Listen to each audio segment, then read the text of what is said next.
اعوذ باللہ من الشیطان الرجیم بسم اللہ الرحمن الرحیم الحمدللہ رب العالمین والصلاة والسلام علی سید الانبیاء والمرسلین وعلی اہل بیتہ الطیبین الطاہرین المعصومین۔ ناظرین کرام، حضرت امام المنتظر جن کی شان کا تعارف شاعر مشرق علامہ اقبال نے کچھ اس طرح کرایا ہے کہ دنیا کو ہے اس مہدی برحق کی ضرورت ہے جس کی نگاہ زلزلہ عالم افکار۔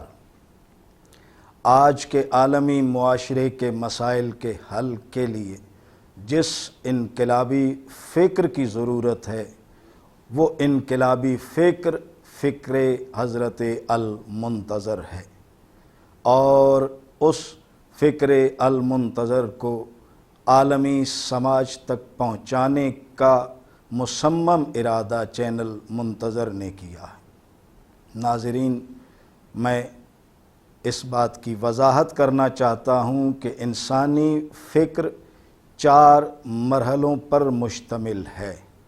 پہلی منزل ہے تجسس، دوسری ہے تفکر، تیسری ہے تحقق، اور چوتھی منزل کا نام ہے شہادت۔ یعنی کیا انسانی فطرت تجسس میں، جستجو میں ہے یا غفلت میں ہے؟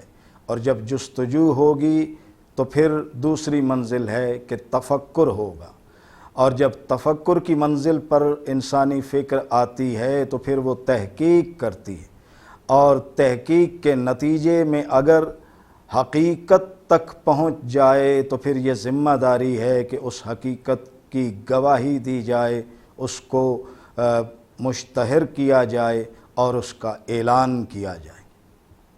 عالمی معاشرے کو تغافل سے نکال کر فکر و حقیقت کی طرف متوجہ کرنے کے لیے چینل منتظر نے یہ فکری اور حقیقت پسندانہ اقدام اٹھایا ہے۔ آج دنیا میں جتنا بھی سوشل میڈیا ہے وہ جہاں تک بھی اپنا کام کر رہا ہے، مگر چینل منتظر ایک پاکیزہ فکر کے ساتھ حقیقت اور صداقت کا عزم لے کر آگے بڑھا ہے۔ واللہ یثبت اقدامکم، پروردگار آپ کے ثابت قدم رکھے، اور پروردگار آپ کو عزم ثبات قدم عطا فرمائے۔ پروردگار چینل منتظر اور اس کی پوری ٹیم کو لازوال کامیابیاں عطا فرمائے۔ آمین ثم آمین۔